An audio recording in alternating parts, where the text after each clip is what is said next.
Good morning, good morning, good morning. This is Lima B, the mule baby one. So today I would like to just very briefly talk about Sister Tina Knowles. And I watched a bunch, well, not a bunch, but two videos about Miss Tina Knowles. And I would say sister with the ER, Sister Tina Knowles, not with the A, because I'm not really sure about her race. Not that that really matters too much. We do know that she is Beyonce's mom, and she is making a video, a documentary, and she was interviewed by Miss Gayle King about this upcoming documentary that she is saying is a love letter to black men, right? And she claims that it was all sparked because she was on a plane with a white woman, and the woman said, how could you allow your son to marry your daughter, which sounds like incest, right? Knowing that he's a drug dealer rapper. And Sister Tina Knowles said she informed this woman that her son was a CEO, right? So she just basically was like, oh, it's all lies saying that the black men are criminals or that they're dangerous, and this is propaganda. And I've heard a lot of people call her mammies and all these things. I don't believe she's any of that. I believe that it is levels to this game, right, of life. There is levels to this game of life. The level that she's at, Tina Knowles is at, is she's so far removed from everyday black people in society, right? It's like if you go to a church, right, and you have a pastor and he drives a Lamborghini, right? And there's people catching the bus who live in the projects who catching the bus tithing, right? Now he can get up there and give you a good show, right? But he doesn't live anywhere around you. He's not, and he's not in your area once he leaves that church, right? So that's the Sister Tina Knowles. She's just on such a different level. She lives in different areas. I would like to ask her, when was the last time she caught a bus or a train, right? Or when the last time she had to walk down a busy street or walk into a corner store where men are standing outside. I want to know how dangerous or how safe she would feel.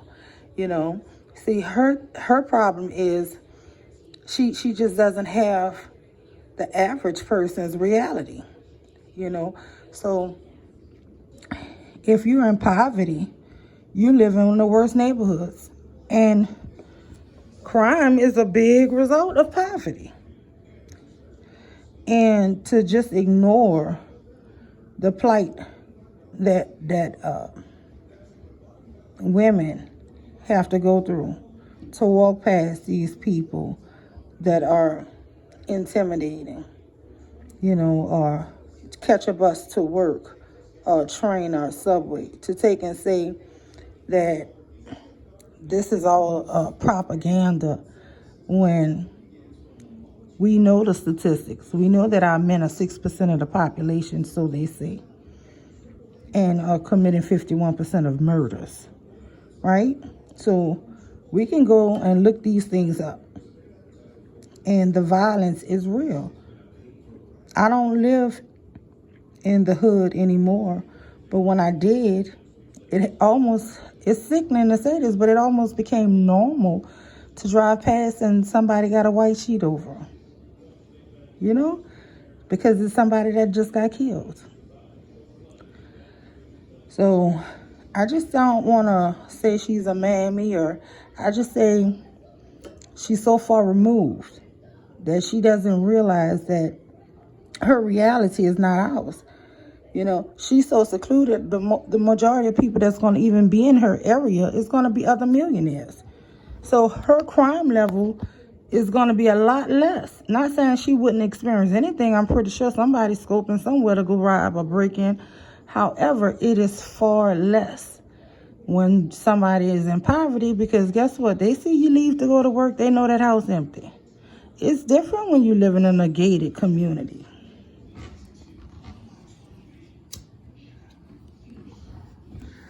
So I don't like the name calling, but I did see why I felt the women when they were talking about the delusions and just with all this here, the worshiping of and uplifting of people. Yes, there are wonderful men, but don't trick people into believing that it is not dangerous out there.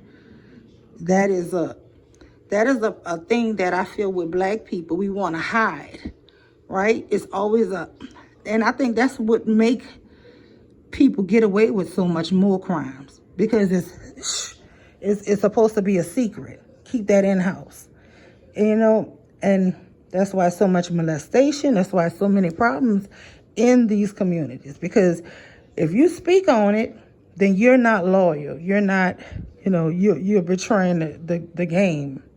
I don't operate on any of those levels. I believe that anyway, back to Sister Tina Knowles. I just think it's different levels to this here game, and she's on such a level that she's in a private gated community. And then, the thing that bothered me is she was so disturbed that this lady thinks that Jay-Z is a rap and drug dealer, when that's all he talked about for 15, 20 years. Reasonable doubt. He got famous off of pushing that he was this big cocaine dealer. I don't understand her level of cognitive distance, that you can just say, I'm going to erase 20 years of his life because he's a CEO today, right? No, this is what he promoted. This is what he was. This is what, and yes, it's wonderful when you can say, well, he did those things, but now he does this. Yeah, that's wonderful. Okay, but not everybody have to follow his career like that. And if you do something and you are known for it, you cannot then, that you made millions and became famous and rich of it, now you're ashamed of it. Now you don't want him known for that. That's what he was known for. So kudos to him for becoming a CEO. Kudos to 50 Cent for becoming a CEO. But just to take and say that someone is wrong if they think you're a gangster rapper or a drug dealer, that's what you promoted. You promoted that. He promoted a lot of violence. He promoted drug dealing.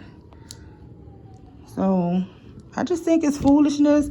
But like I said, I don't want to beat up on her, because I just feel like she's so out of touch with reality. She doesn't live she doesn't have to catch a bus to work or school or walk to a corner store or get on a train. She doesn't have normal people reality, where you're in the hustle and bustle of life and trying to, move around as safely as possible. Where somebody's always looking to either rob you or rape you or catch you slipping. You always constantly having to make sure your head on a swivel, because these guys are just hungry out here and they're looking for anybody who's, they think they could eat off of. So just keeping it a buck.